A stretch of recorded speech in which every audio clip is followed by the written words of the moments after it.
Hello students, welcome once again on my channel Physics Online Lectures. So for the today's lectures, we are just going to discuss here work. Work, when we have the definition of the work is, you generally have studied about work. Work को हम कैसे define कर सकते हैं? Certainly the amount of the force is going to be applied. By the application of the force, a displacement is going to be just produced by the application of this force, and there you can just say the work is going to be performed. So from here, in the thermodynamics, we have the definition of the work. You can just define for a particular system, and you will just say that now when defined, in which you just say that system may exchange energy with its surrounding. Work in the sense is defined the way by which the system is going to be exchange its energy with the surrounding.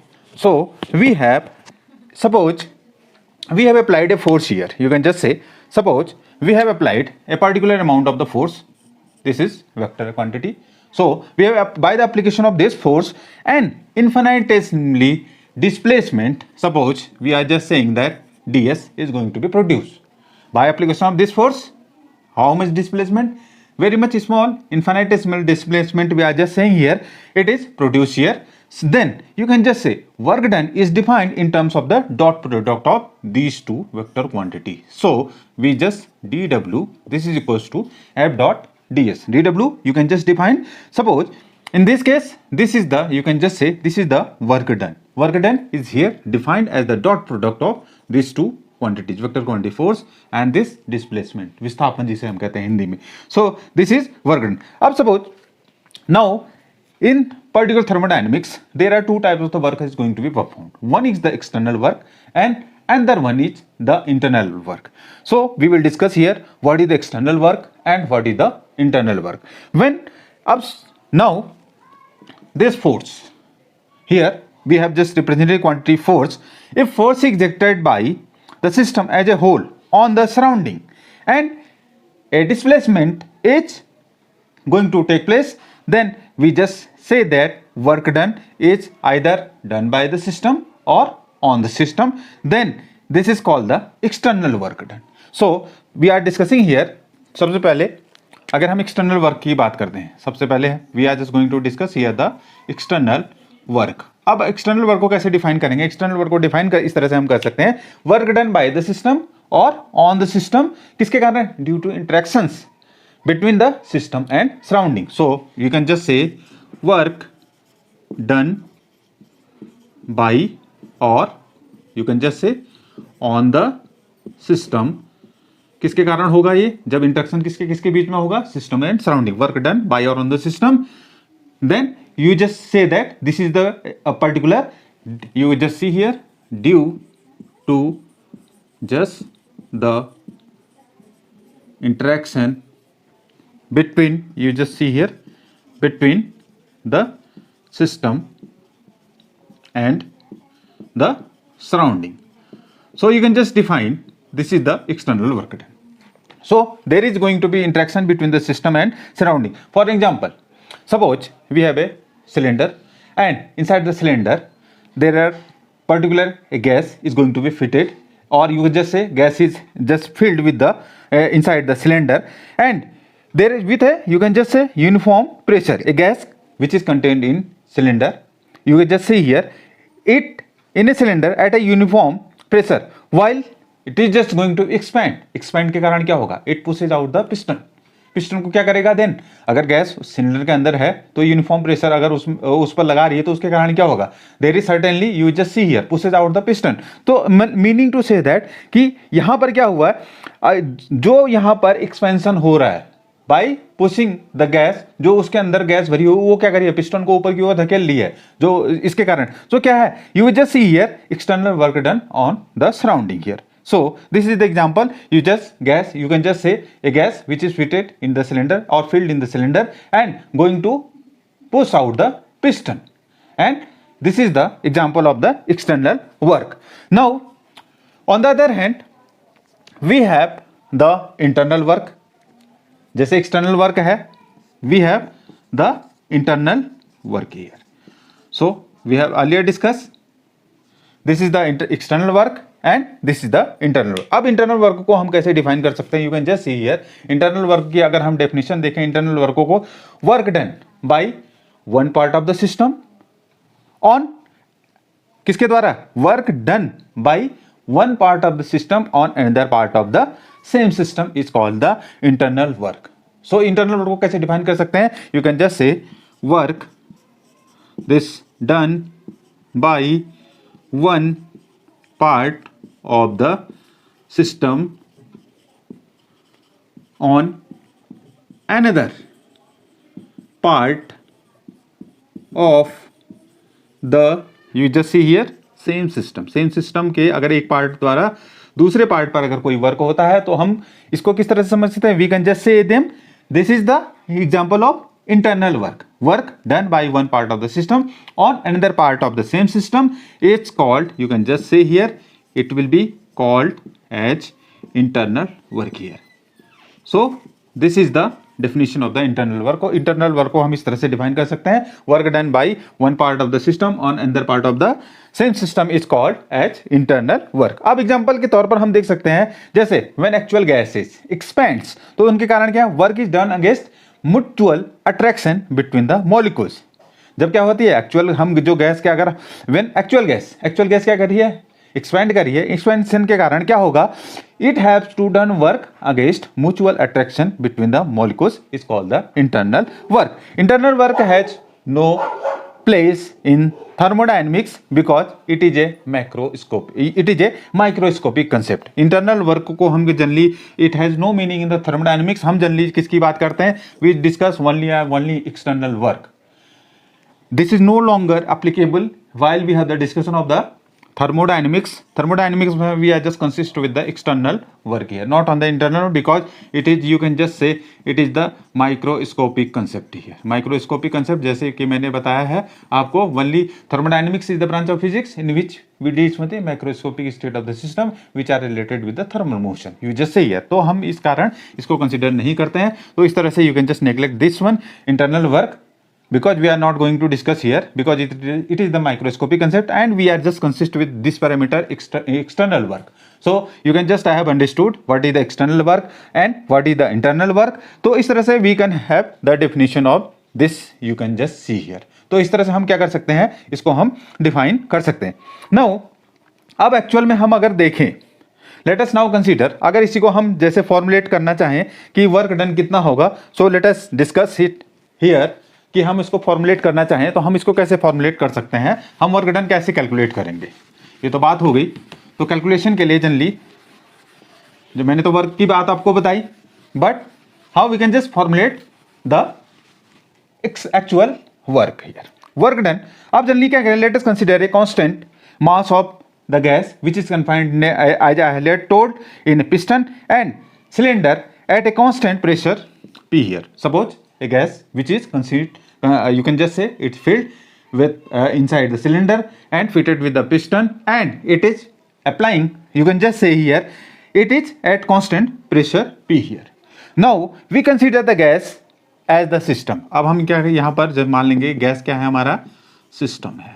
Gas को हम, क्योंकि interaction between किसके कारण? Work कहाँ से आएगा actually? जब वहां पर इंटरेक्शन होगा किसके बीच में? सिस्टम और सराउंडिंग के बीच में. तो सिस्टम हमारा, जो हमने गैस को माना है, जो किसके अंदर है भाई? जो सिलेंडर के अंदर है गैस, वो क्या है? हमारा सिस्टम है. ठीक है, तो this one is the system. अब सराउंडिंग की बात करें तो सिलेंडर, जिसके अंदर क्या है? गैस भरी हुई है. सिलेंडर को हमने क्या कह दिया?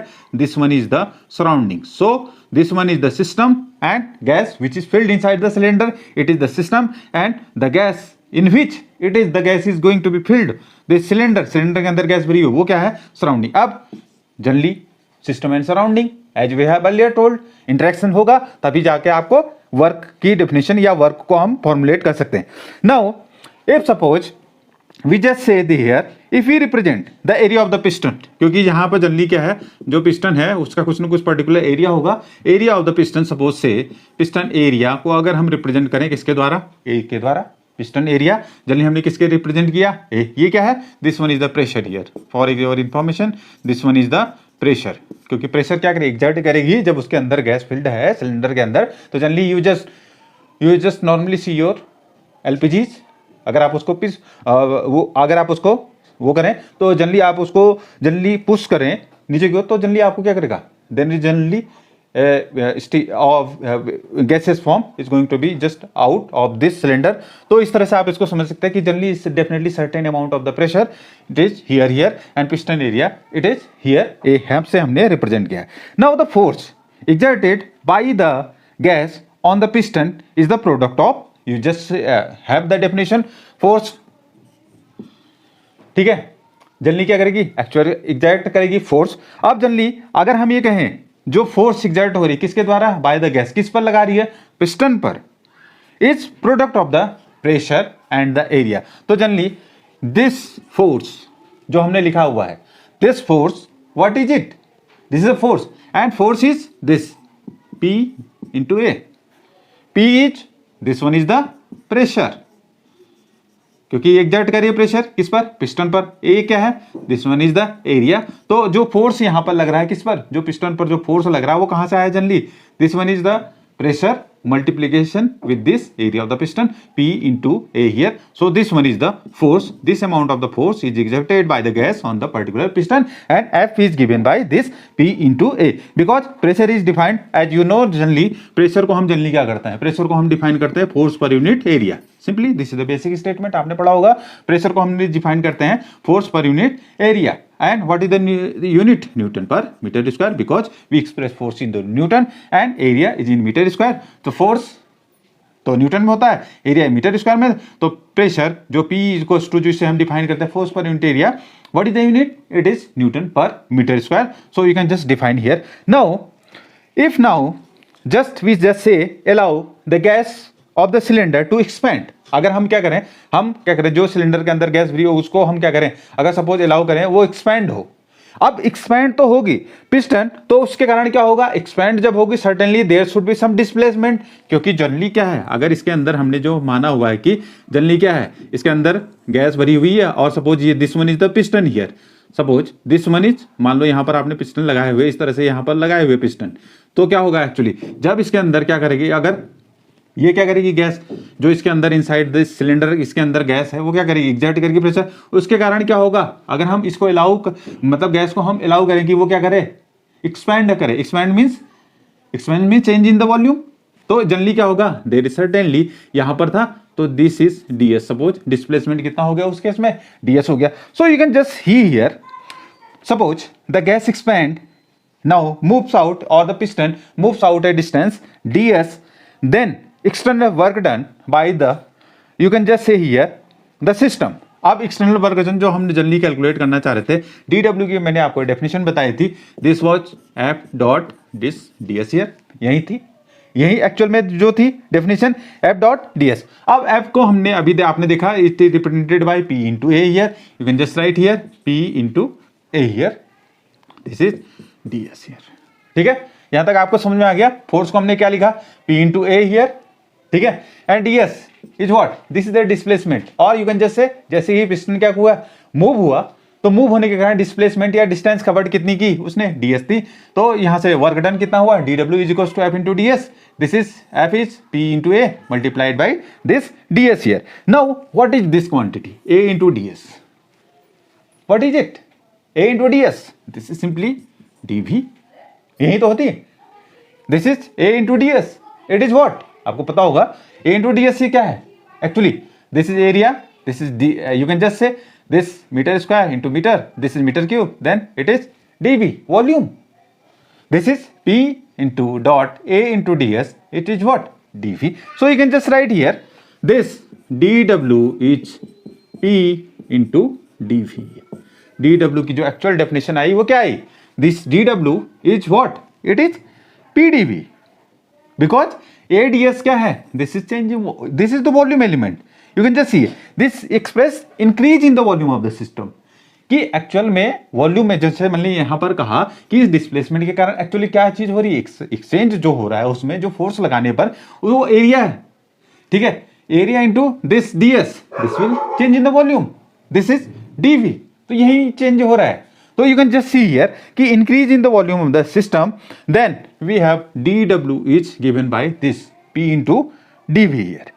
अब suppose, so in this case अगर suppose हम किसी particular finite change की बात करें, suppose we are just discussing, अगर हम फाइनाइट चेंज की बात करें इसी फॉर्मूले के अकॉर्डिंग, सपोज हम अगर इस तरह से इसको डिफाइन करें कि we have a thermodynamic system and this thermodynamic system is going to be और it is taken from this initial state. अगर हमने किसी थर्मोडायनेमिक सिस्टम को अगर असाइन कर दिया, सपोज इनिशियल स्टेट मैं उससे कहूं this I say, we are just moving to a final state, suppose it is represented by this fear.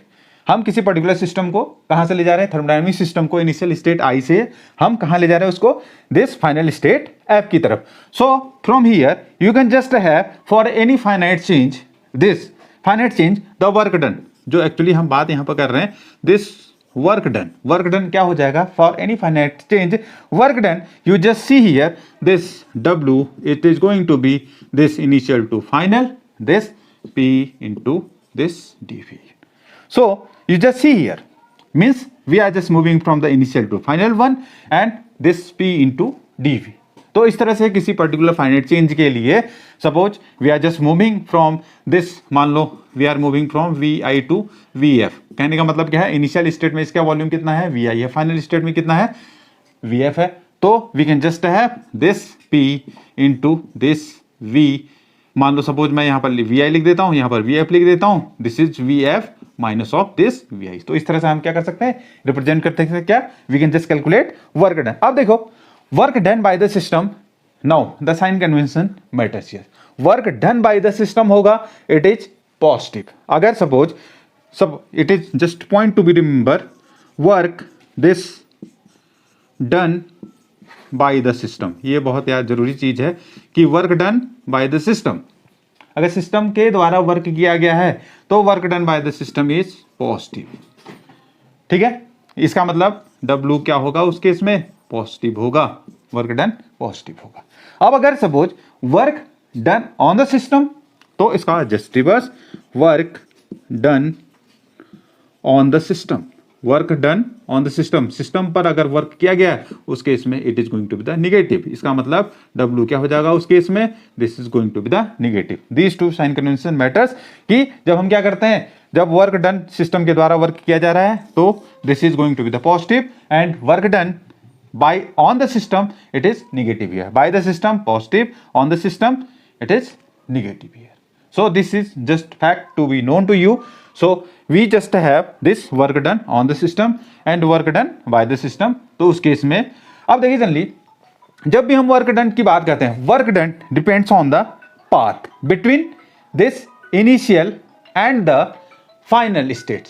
Work done की जब भी हम बात करते हैं तो किस पर डिपेंड करता है, इनिशियल और फाइनल स्टेट्स पर डिपेंड करता है, इनिशियल और final. Work done on the system this is positive and negative for the system, here this work done by the system on the system it is here negative. तो इस तरह से हम क्या कर सकते हैं, वर्क डन को मैं अभी बात कर रहा था कि work done depends on the path between the initial and final state and also called you can just say also on the initial and final states, meaning to say that कि work done किस पर, पहली बात path, at the same time what is the particular state, means initial to final and what particular path is going to be followed, इस पर भी work done depend करेगा।